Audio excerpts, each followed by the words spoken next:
직업이 있습니다. 유튜버가 어떻게 해야 돈을 벌까요? 유튜버가 돈을 버는 방법은 참 간단합니다. 유튜브라는 엄청나게 큰 웹사이트가 있는데 거기다가 자기 채널을 만들고요. 그리고 영상을 찍어서 올리고 점점 자기 채널을 즐겨보는 그 구독자 수가 많아지고 또 사람들이 자기가 올린 영상을 많이 보면 많이 볼수록 돈을 벌게 되는 그 직업이 바로 유튜버입니다.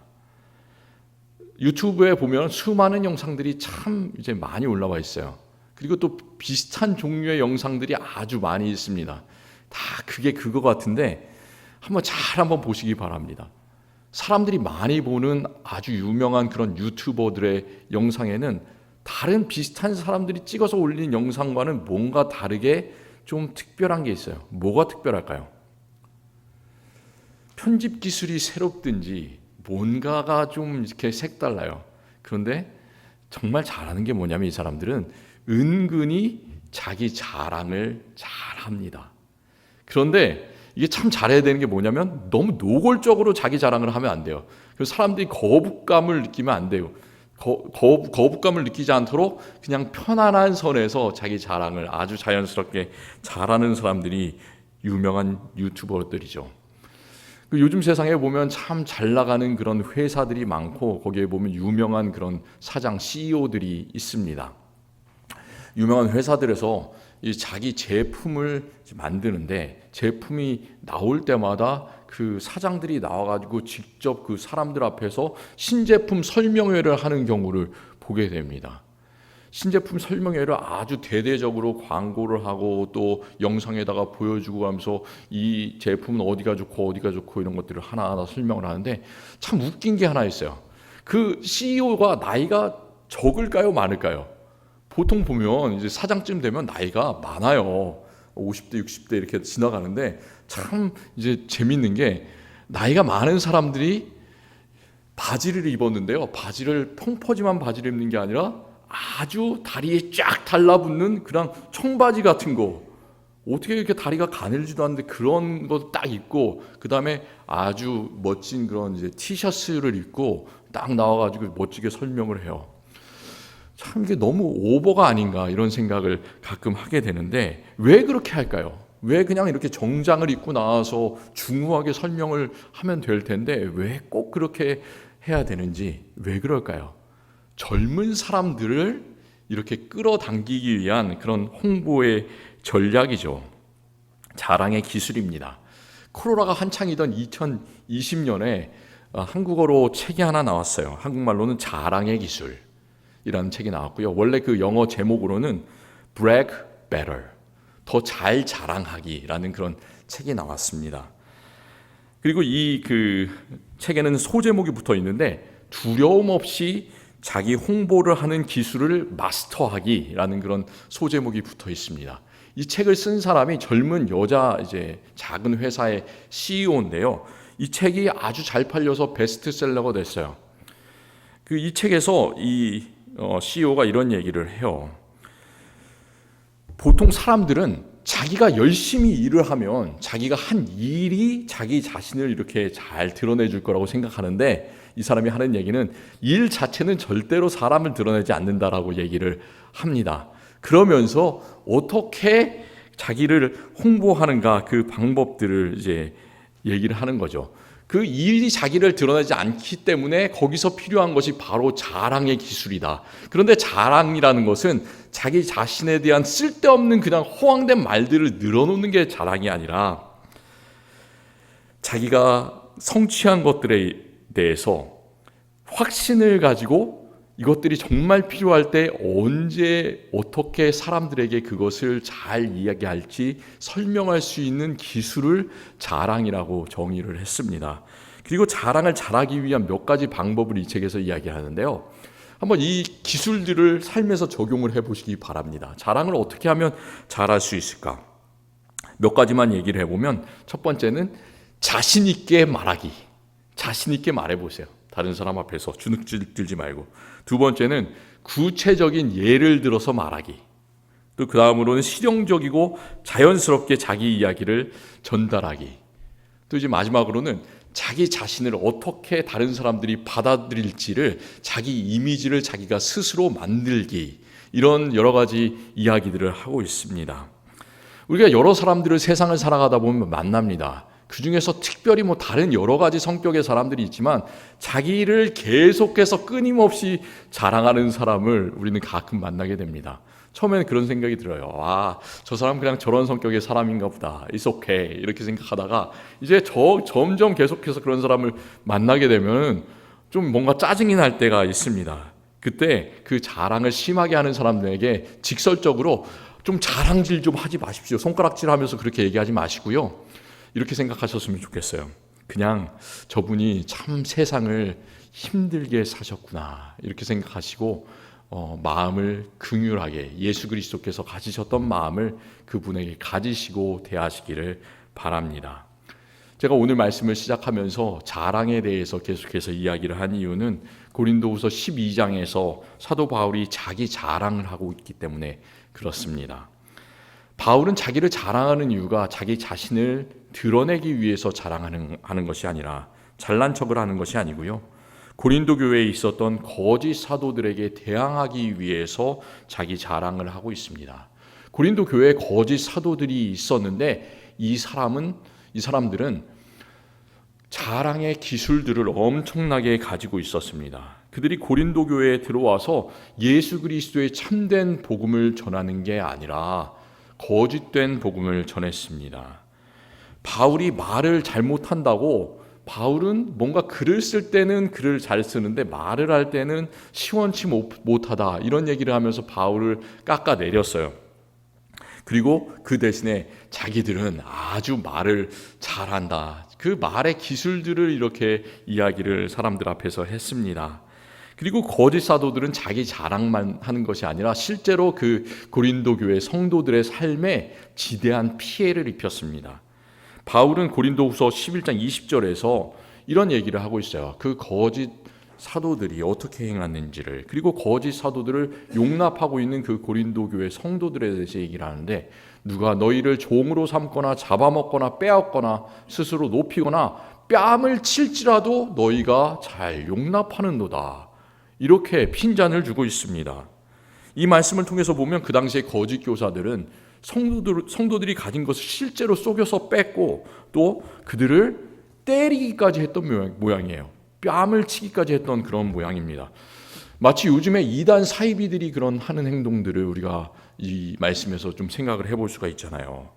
그 이단 사이비들은 실제로 자기들을 반대하는 그런 사람들이 있으면 그 사람들에게 누명을 씌우고 귀신이 들렸다 이렇게 이야기를 하면서 잡아가지고 또 그 사람을 마구 때려서 몸을 상하게 하고 심지어 죽기까지 이르게 하는 그런 사람들이 있습니다. 그런 비슷한 일들을 이 당시에 거짓 교사들이 했던 것 같습니다. 그런 사람들은 자기 자랑을 계속해서 끊임없이 하는데 그것처럼 바울도 자기 자랑을 아주 조금 하고 있어요. 그런데 바울이 자기 자랑을 하는 거 보면 오늘 우리가 말씀에서 읽었지만 그 자랑하는 방법이 별로 그 거짓 교사들이 아주 자기를 떠벌리는 것처럼 말을 세련되게 잘 하지 않습니다. 자랑의 기술이 없습니다. 자랑할 때마다 오히려 자기가 깎아내려져 가는 것 같은 그런 모습을 볼 수가 있어요. 너무나 어리석게 자랑을 하고 있어요. 바울은 어떤 것을 자랑하냐면 자기가 감옥에 갇힌 걸 자랑하고 매를 맞은 걸 자랑하고 죽을 뻔한 걸 자랑하고 고생한 일들을 하나하나 자랑을 하는데 실제로 그런 일들은 자랑거리가 아니잖아요. 자기가 죽을 뻔한 게 무슨 자랑입니까? 자기가 매 맞고 감옥에 갇힌 게 무슨 자랑입니까? 손가락질을 사람들에게 받을 만한 그런 미련한 일들을 사람들 앞에서 이야기를 하고 있습니다. 고린도후서 12장 1절에서 무익하나마 내가 부득불 자랑하노니 주의 환상과 계시를 말하리라. 자기 자신도 알고 있어요. 이것을 말하면 오히려 내가 사역하는데 좋지 않다라는 것을 알고 있습니다. 무익하지만 이것이 쓸데없지만 내가 그럼에도 불구하고 자랑할 수밖에 없다 이렇게 이야기를 합니다. 그러면서 자기의 신비 체험을 이야기하는데 자기가 셋째 하늘에 올라간 일이 있다. 셋째 하늘을 하나님의 낙원으로 말하고 있습니다. 하나님의 낙원에서 신비 체험을 했다, 이 얘기를 자랑을 해요. 그런데 바울이 자랑하는 게 참 겸손합니다. 내가 저기에 올라가서 참 대단한 것을 봤다, 이렇게 이야기를 하지 않고요. 내가 14년 전에 셋째 하늘에 이끌려 올라간 자를 안다, 이렇게 남의 이야기를 하는 것처럼 말을 합니다. 또 천국을 가서 직접 봤는데 이런 것도 있고 저런 것도 있고 내가 이런 사람도 만나고 저런 사람도 만나고, 이렇게 얘기를 하지 않아요. 어떻게 얘기를 하냐면 4절 말씀에서는 내가 아니라 내가 아는 그 사람이 낙원으로 이끌려가서 말로 표현할 수 없는 말을 들었으니 사람이 가히 이르지 못할 말이로다. 하나님께 어떤 말을 들었으면 이런 말을 내가 들었다, 너가 나의 참된 종이다, 이런 식으로 아주 자랑을 하면서 그 고린도 교회 사람들 앞에서 자기의 정당성을 이렇게 나타내고자 했을 텐데, 그렇게 하지 않아요. 바울은 그냥 사람이 가히 표현하지 못할 그런 말을 들었다, 내가 아니라 어떤 사람이, 이렇게 이야기를 하고 있습니다. 아주 겸손하게 이야기를 해요. 우리 유튜브에 들어가서 보면 수많은 사람들이 자기가 천국과 지옥에 갔다 왔다고 자기 자랑을 하는 사람들이 있습니다. 그곳에서 누구를 만나고 또 어떤 이야기를 들었는지, 이런 사람들은 천국에 있고 이런 사람들은 지옥에 있다, 그 사람의 이름을 직접 얘기를 하는 그런 사람들이 있어요. 그런데 그런 영상들의 대부분은 좋은 영향력보다는 나쁜 영향력이 훨씬 더 많이 있습니다. 사람들에게 공포심을 심어주고요, 성경에서 말씀하는 그런 천국과 종말에 대한 건전한 내용에서 많이 벗어나는 그런 위험한 내용들을 말하는 경우가 참 많이 있습니다. 혹시 그런 경우에 우리가 호기심을 가는 경우가 참 많이 있습니다. 왜냐하면 우리가 가보지 못한 천국과 지옥에 대해서 이야기를 하기 때문에, 혹시 그런 호기심이 들어서 그 영상에 침취하고 싶고 보고 싶더라도 꼭 그것을 조심하시기를 바랍니다. 왜냐? 예수님을 직접 만나서 예수님께 소명을 받고 예수님께 사명을 받은 그 사도 바울조차도 자신이 경험한 그 천국의 낙원의 이야기를 하지 않고 있다라는 사실을 기억하시기를 바라요. 바울이 여기서 그런 신비적인 이야기를 아주 조금이나 하면서 자랑하는 이유가 왜 그럴까요? 나도 이런 신비 체험이 있다. 그것을 내가 그런 것이 아니라 어떤 내가 아는 사람이 아주 조금 그런 신비 체험이 있다, 그렇게 얘기하는 이유가 뭐냐면, 그 당시에 고린도 교회에 들어왔던 거짓 사도들은 자기가 신비 체험을 너무 많이 한 사람입니다. 나만이 대단한 사도고 나만이 하나님의 명령을 받은 사람이다, 내가 저 3층 천에 올라갔다 왔다라는 것을 너무나 자랑스럽게 사람들 앞에서 떠벌리면서 얘기했기 때문에 그렇습니다. 그렇기 때문에 사도 바울은 그에 대항하면서 자기도 그런 경험이 있지만 스스로 그는 절제하고 입을 닫아버립니다. 대신에 자기가 자랑하는 것은 참 미련한 것들을 자랑하고 있어요. 그리고 자기의 약한 것들을 자랑했습니다.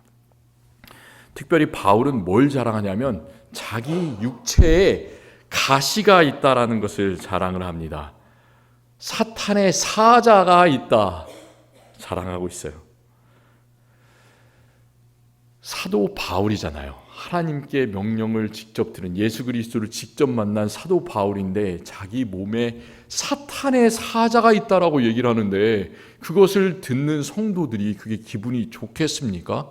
아니잖아요. 이렇게 생각할 수도 있겠죠. 와, 저 사람은 사탄의 지배를 받는 사람이다, 사도라고 얘기하는데 그렇지 않구나라고 생각할 수 있는 그런 여지를 이렇게 남겨두고 있어요. 그런데도 불구하고 자기에게 그렇게 연약한 가시가 있다고 그렇게 고백하고 있습니다. 그 가시가 자기에게서 떠나가게 하기 위해서 내가 3번을 주님께 간절히 간구했습니다, 이렇게 성도들 앞에서 또 고백을 하고 있어요. 그때 예수님께서는 뭐라고 말씀하시나요? 이 예수님께서 하신 말씀을 잘 들으시기를 바랍니다. 내 은혜가 너에게 족하도다, 예수님께서는 말씀하십니다. 내 능력이 약한 데서 온전하여짐이라. 우리는 참 약하지만 예수님께서 우리를 온전하게 변화시켜 주실 줄을 믿습니다. 내 은혜가 너에게 족하도다, 바울에게 대답하셨어요. 우리는 여기서 사도 바울이 가지고 있었던 그 육체의 가시가 뭔지를 잘 모릅니다. 어떤 사람들은 그가 눈에 질병이 있었다라고 얘기를 하기도 하고요. 또 자기의 뒤를 이어서 이제 에베소 교회의 목회자가 된 젊은 디모데에게 이런 말을 하고 있습니다. 이런 이제 좀 조언의 말을 주고 있는데, 이제부터는 물만 마시지 말고 너의 위장과 자주 나는 병을 위하여는 포도주를 조금씩 쓰라.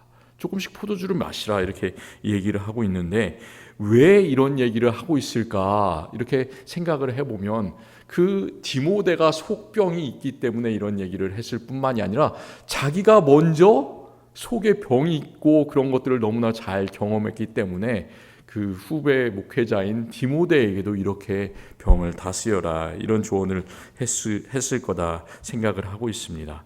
그렇기 때문에 바울이 가졌던 육체의 가시는 심한 위장병이 아니었겠는가, 이렇게 생각하는 사람들도 있습니다.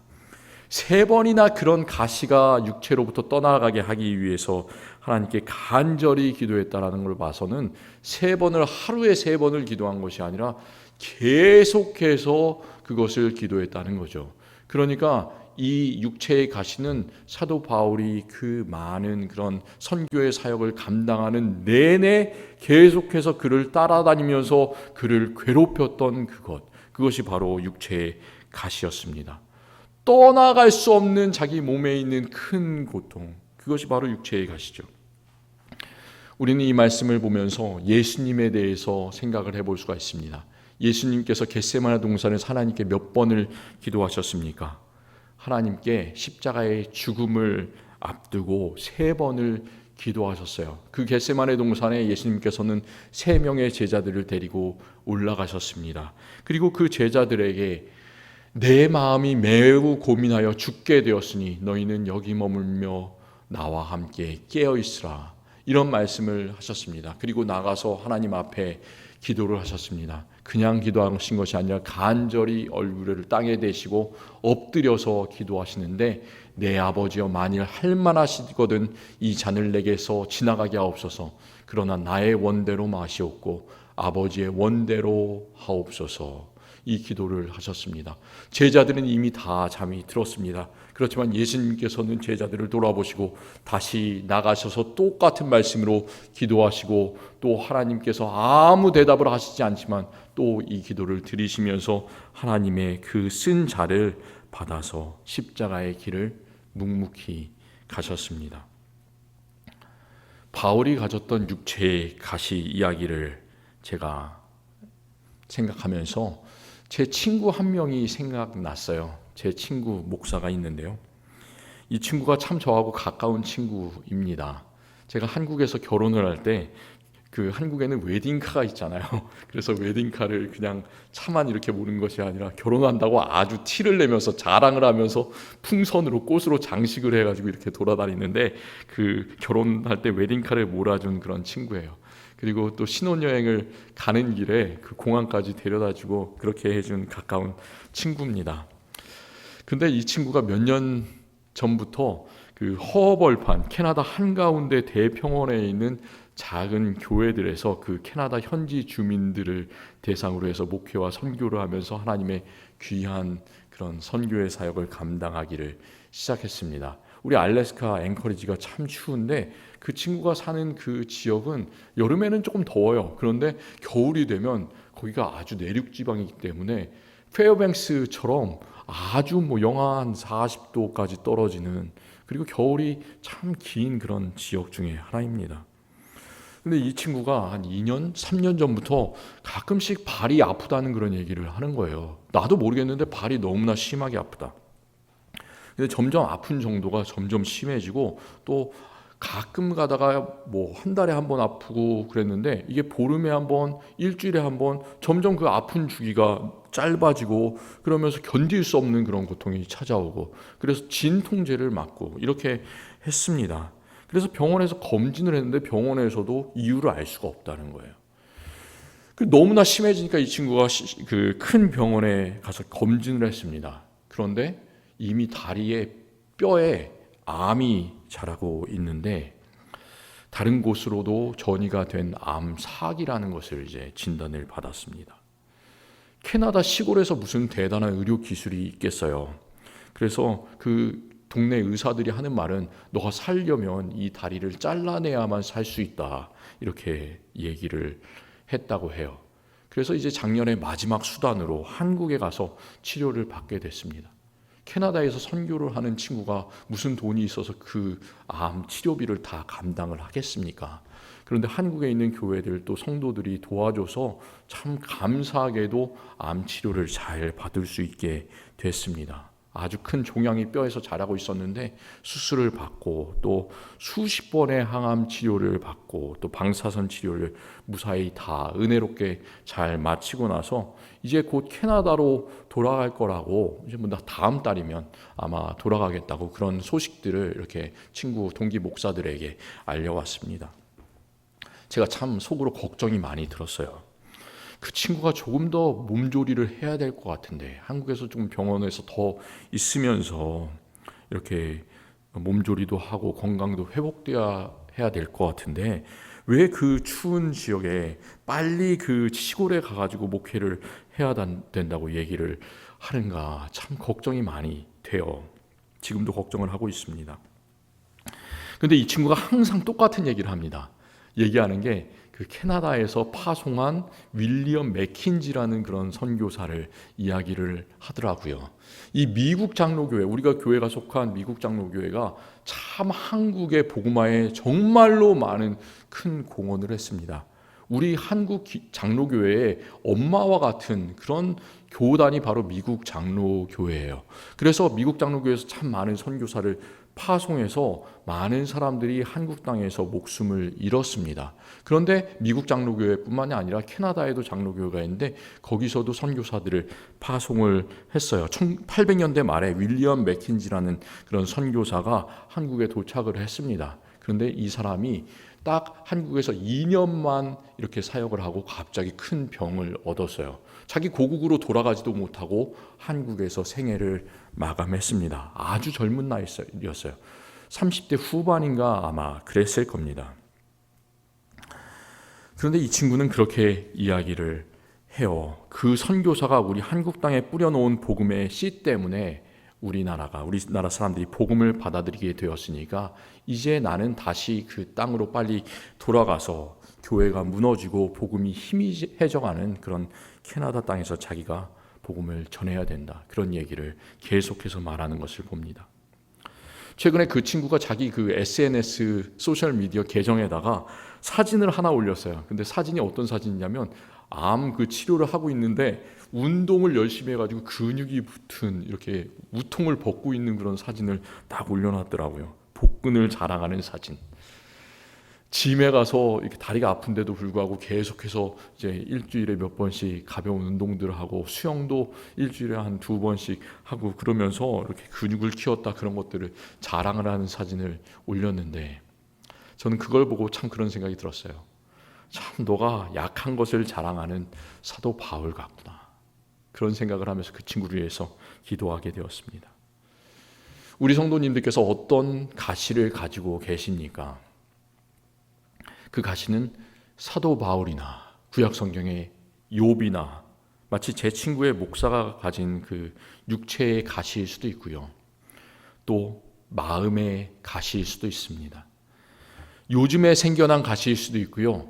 그게 참 오래된, 평생 없어지지 않는 그런 가시일 수도 있습니다.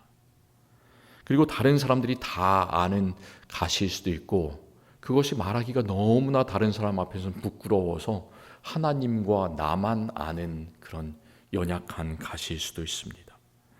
아무리 기도해도 없어지지 않는 그런 가시일 수도 있습니다. 그런데 아무리 그 가시가 나에게 고통과 아픔을 주는 것이더라도 우리 주님의 말씀을 기억하시기를 바랍니다. 내 은혜가 너에게 족하도다. 내 은혜가 너에게 족하도다.